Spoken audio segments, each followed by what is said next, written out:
It's Ron. It's about 50 degrees here in Indiana today, and I have a side-by-side with two Bryton bike computers. I have been riding with the Bryton Rider 420 now since June of last year, and it's been my only bike computer. I have upgraded to the Bryton S500 bike computer. I still own both of them. I paid cash for both of them, and this video is not sponsored by Bryton in any way. This is a cool data pin I like. There's the turn.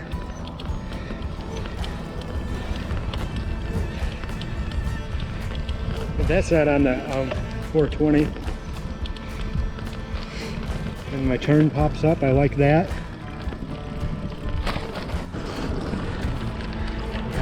29 miles to go. So they're in zone 2. My conclusion is the S500 is $160 more than the 420. You lose 11 hours of stated battery life with the S500 over the 420. You gain better routing and navigation features with the S500, which will help you when riding in unfamiliar areas and getting around closures in your pre-planned routes. The Bryton 420 is a good budget bike computer that gets you the bare bone basics navigation and better recorded results than value brands and a good battery life.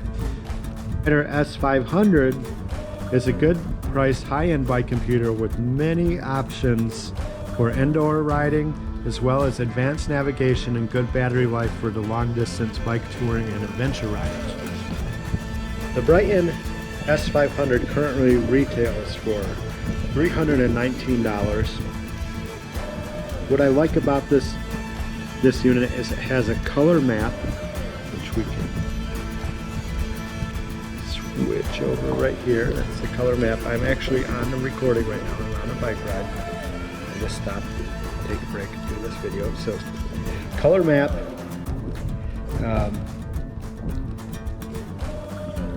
It automatically reroutes you if you go off route.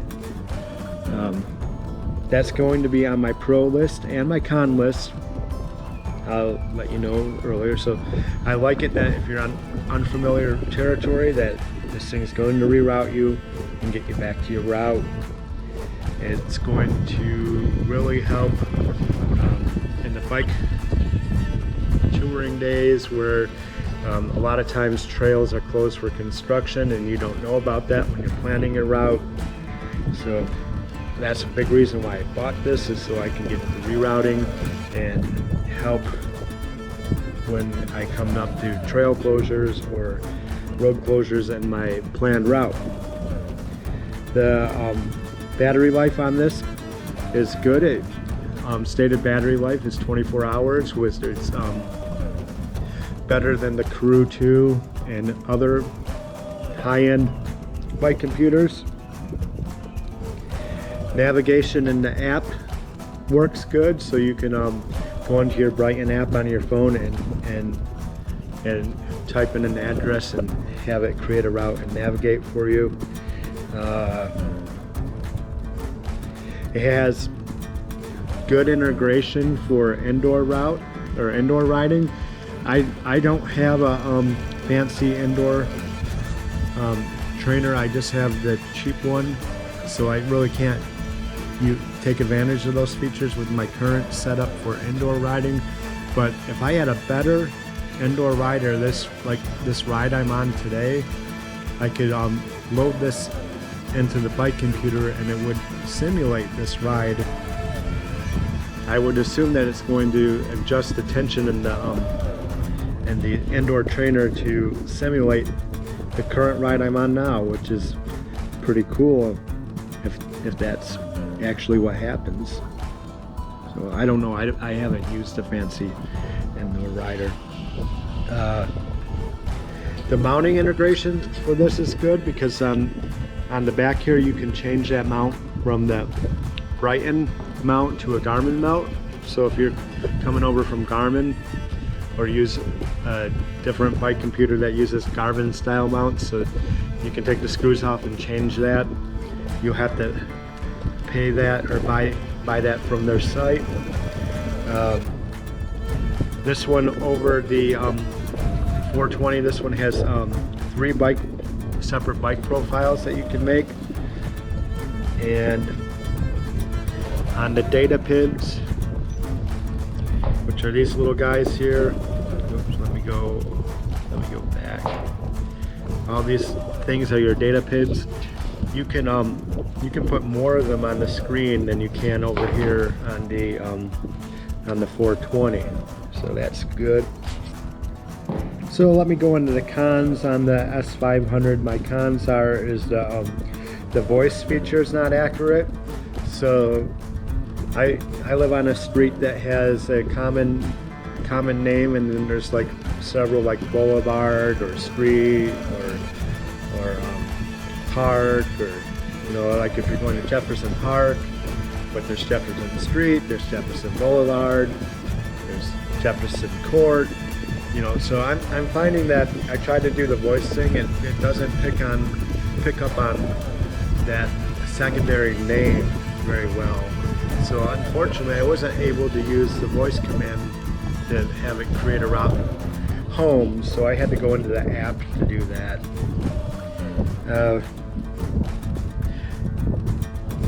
Go back into rerouting. So I tested this out on a known route that was kind of planned not in the best way, and I went off route intentionally. I just wanted to see how it was rerouting, and it wasn't routing me back to the correct route in an efficient manner. The way it rerouted took me out of the way. So that is a negative about the reroute. That I guess that if you're in a familiar area, the rerouting's probably not going to be the most efficient way for you to get back to your route if you actually know where you're at. But I mean, when you're out on an unfamiliar place, just having the ability to reroute, which the 420 here doesn't. I mean, I'd rather take a bad reroute over no reroute. So, and I'm hoping that we'll save a lot of frustrations down the road. Another con, that this is $160 more than this one. So that's a big con. It's almost double the price. It's a lot bigger investment. This thing actually costs more than my single speed that I rode across Florida. So this costs more than $100. Yeah, brand new. Yep. So that's it. Here are my pros on the Rider 420. It has a stated battery life of 35 hours, so that's a ton of battery life, but especially if you're doing bike touring or long distance bike rides. It has a low price, as I mentioned before in the video, or maybe this is the first time, however I put this together, that this thing is $160 cheaper than the 500. This thing has, for a low price bike computer, I mean it's about $75 more expensive than the exhaust. That's XOSS G Plus, which is like 40 bucks. But prior to this one, I had the exhaust one, and like when I uploaded those maps, the maps were crazy. They weren't recorded very good. And this one, the maps have been flawless when I upload them to Strava. So very good. My cons with this is this grayscale screen. It's the navigation. Oops, I actually started recording. It's not going to put a map up. Let me pause and come back. So I tried to load up a map on here, but I think that on my Florida trip I have some B footage. I'll roll that in here of this thing navigating. So the big con is the grayscale screen, no reroutes.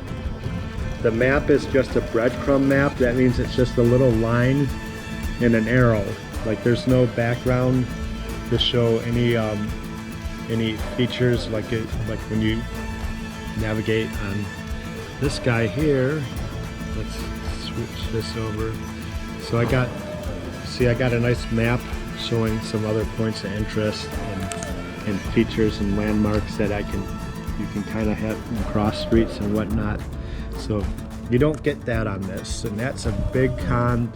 And let me tell you, when your route includes like paths and trails, that sometimes right turns are actually left turns, or straights are turns, or U-turns are right turns, and that can throw you off, and you can get off route pretty easily on this.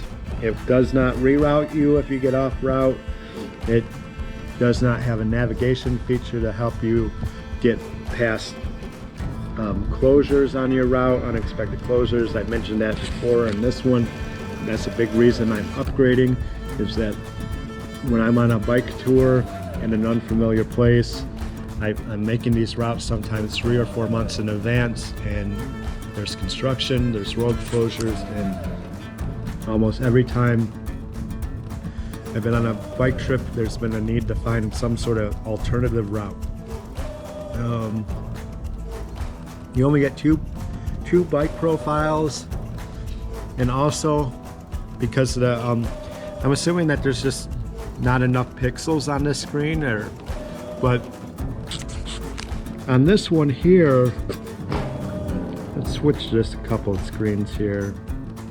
You know, I get turn info, and it shows the complete street. Now you get turn info on this one too, but the street name is in a large font, and it's often cut off, so, or partial, so you're left guessing what the street name is, and that's a big con for that one. But this one, for a budget bike computer, I mean, an entry level, if that's all you can afford, then I mean this will work. So my conclusion would make your choice, but these are my views and my opinions. These are not sponsored by anybody. You all have a good day. Like, subscribe for more bike content, bike touring, and have a good day.